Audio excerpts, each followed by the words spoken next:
नमस्कार दोस्तों, बरबड़ competition classes Hindi में आपका हार्दिक स्वागत, अभिनंदन, आदाब, खैर मकतब है।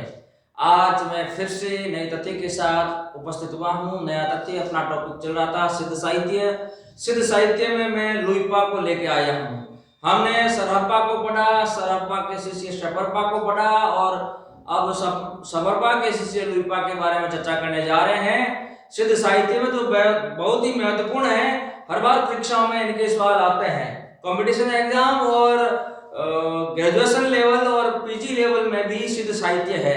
BA first year, second year, final Hindi साहित्य के इतिहास में सिद्ध साहित्य है और पीजी लेवल में भी सिद्ध साहित्य है। और competition exam first grade, second grade Hindi साहित्य के इतिहास में सिद्ध साहित्य है। कॉलेज लेक्चरर में भी सिद्ध साहित्य है। हम सिद्ध साहित्य पढ़ रहे थे, उसमें आज लुइपा के बारे में चर्चा करेंगे। देखिए मित्रों, लुइपा शबरपा के शिष्य है और ये शबरपा है वो सरहप्पा के शिष्य है। सरहप्पा के शिष्य है। यह एक परंपरा चल रही, गुरु शिष्य की परंपरा है। लुइपा शबरपा के शिष्य है और शबरपा सरहप्पा का शिष्य है। ठीक है ना। सरहप्पा का समय 769 ईस्वी राहुल शंकरदयाल के अनुसार। सरहप्पा सिद्धों में सबसे महत्वपूर्ण माने जाते हैं। उसके बाद इनके शिष्य शबरपा आए। शबरपा के बाद में लुइपा। इनका नाम सिद्धों में सर्वाधिक सम्मान के साथ लिया जाता है। लुइपा का सबसे सम्मान के साथ लिया जाता है लुइपा का नाम। डॉक्टर रामकुमार वर्मा तथा डॉक्टर नगेंद्र ने लुइपा को सर्वश्रेष्ठ सिद्ध घोषित किया है। इस बात को आप अच्छी तरीके से नोट कर लेना। कई बार परीक्षा में आता है, डॉक्टर नगेंद्र के अनुसार सिद्ध परंपरा में सर्वश्रेष्ठ सिद्ध कौन हुए, तो लुइपा होगा, वहां सरहप्पा नहीं होगा। अगर डॉक्टर रामकुमार और डॉक्टर नगेंद्र के अनुसार दोनों को मिलाकर पूछ ले, दोनों के अनुसार सिद्ध परंपरा में सर्वश्रेष्ठ सिद्ध कौन हुए, तो उसमें लुइपा होगा, सरहप्पा नहीं करना है। इस बात को अच्छी तरीके से आप नोट कर लेना, क्योंकि कई बार परीक्षा में सवाल इस तरीके से पूछे जाते हैं। लुइपा की रचना है लुइपाद गीतिका। इस बात को आप ध्यान रखना, ये एकमात्र इसकी रचना है जिसका नाम है लुइपाद गीतिका।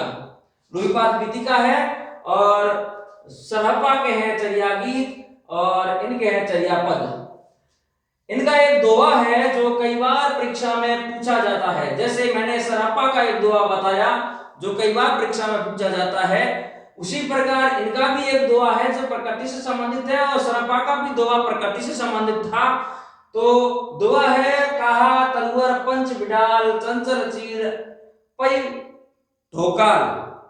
कहा तलवर पंच बिडाल चंचल चीर पै ढोकाल। यह लुइपा का दोहा है, प्रसिद्ध दोहा। सिद्ध साहित्य में पंच बिडाल से आशय पंच प्रतिबंध है। 5 तरह के प्रतिबंध है सिद्ध साहित्य में, जो इस दोहे में चरितार्थ होते हैं। कहा तलवर पंच बिडाल, पंच बिडाल का मतलब है 5 ऐसे प्रतिबंध है सिद्ध साहित्य में, उनके बारे में लुइपा ने लिखा।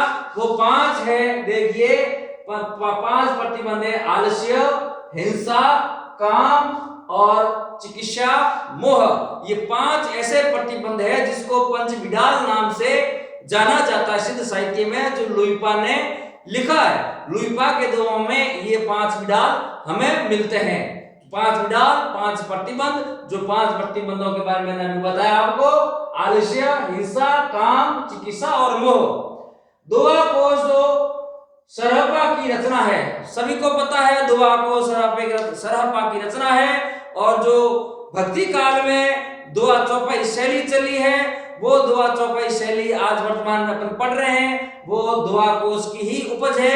यहीं से इनकी परंपरा शुरू होती है। तो दोहा कोश जो सरहप्पा की रचना है वो परिनिष्ठ अपभ्रंश में है। इस बात को आप अच्छी तरीके से नोट कर लेना। दोहा कोश की भाषा परिनिष्ठित अपभ्रंश है, शुद्ध अपभ्रंश में लिखा गया है दोहा कोश। इस बात को आप अच्छी तरीके से नोट कर लेना, क्योंकि सवाल परीक्षा में आने लायक है, पूछा जा सकता है। दोहा कोश, सरहप्पा की रचना दोहा कोश किस भाषा में रचित है, तो उसमें अपभ्रंश भी आएगा, वहां अवधि भी आएगा और उसमें मैथिली भी आएगा, वहां परिनिष्ठित अपभ्रंश भी आएगा। अपभ्रंश भी आएगा और परिनिष्ठित अपभ्रंश भी आएगा। दोनों ऑप्शन सही हो रहे हैं, परंतु सबसे ज्यादा ऑप्शन सही हो रहा है परिनिष्ठित अपभ्रंश।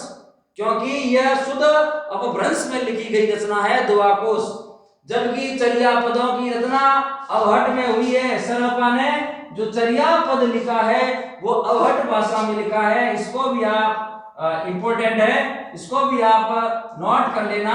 दोनों रचना जो कल मैंने आपको बताया, चर्या पद है वो सरहपा की रचना है, चर्या गीत है सरहपा के शिष्य जो शबरपा है उसकी रचना है। देखिए दोनों में कभी कभी कंफ्यूज हो जाते हैं विद्यार्थी, छात्र कॉम्पिटिटिव एग्जाम देते समय अपना हौसला खो बैठते हैं, तो दोनों को अच्छी तरह से याद रखना। चर्या पद है वो सरहपा की रचना है और चर्या गीत है और सरहपा के शिष्य शबरपा की रचना है। अब यहाँ बात कर रहे हैं दोहा कोश की जो भाषा है परिनिष्ठित अपभ्रंश है और चर्या पद की जो भाषा है अवहट है। ठीक है ना, दोनों को अच्छी तरीके से याद रखना। कई बार परीक्षा में सवाल आते हैं और ऐसे ही सवाल आएंगे। ठीक है, आदिकाल साहित्य से संबंधित कथन, जो मैं आपके सामने 3 कथन पेश कर रहा हूं। देखिए, दोहा आदिकालीन अपभ्रंश साहित्य का प्रमुख छंद है। इस बात को आप अच्छी तरीके से नोट कर लेना। जो दोहा अपन पढ़ रहे हैं, दोहा आदिकालीन अपभ्रंश साहित्य का प्रमुख छंद है। और सिद्धों ने भी अपभ्रंश में रचना की, सिद्धों ने अवहट में भी रचना की।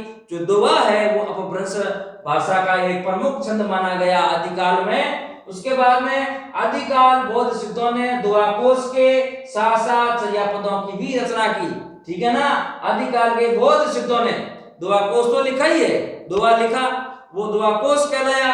ठीक है, और उसके साथ चर्या पदों की रचना की, सरहपा ने चर्या पद की रचना की है, बहुत इंपॉर्टेंट है। उसके बाद चर्या पद एक प्रकार के गीत होते हैं, चर्या पद एक प्रकार के गीत होते हैं जो अनुष्ठान के समय गाए जाते हैं। किसके समय गाए जाते हैं? अनुष्ठान के समय गाए जाते हैं। कोई समारोह होता है, कोई अनुष्ठान होता है ना, कोई प्रोग्राम होता है, उस समय यह गीत गाए जाते थे आदिकाल में। आदिकाल में ये जो चर्या पद है ये गीत है जो अनुष्ठान के समय में गाए जाते थे। कोई अनुष्ठान होता था, कोई प्रोग्राम होता था, कोई समारोह होता था, उस समय इनके गीत गाए जाते थे। ये एक चर्या पद है वो गीत के रूप में है, उनको गीत भी कह सकते हैं। ठीक है ना। नमस्कार मित्रों, आज इतना ही। कल फिर से मैं सिद्ध साहित्य के बारे में ही एक नया और वीडियो लेकर आऊंगा और कल शायद अपना सिद्ध साहित्य पूरा हो जाएगा। उसके बाद में और साहित्य जो है, बहुत साहित्य है, उनके बारे में चर्चा करेंगे। नमस्कार, आज इतना ही। प्रिय मित्रों, आपसे एक मेरा निवेदन है छोटा सा, आप इस चैनल को सब्सक्राइब करें और ज्यादा से ज्यादा शेयर करें। मैं आपका अति आभारी रहूंगा और मेरा भी हौसला बुलंद रहेगा। नमस्कार, धन्यवाद।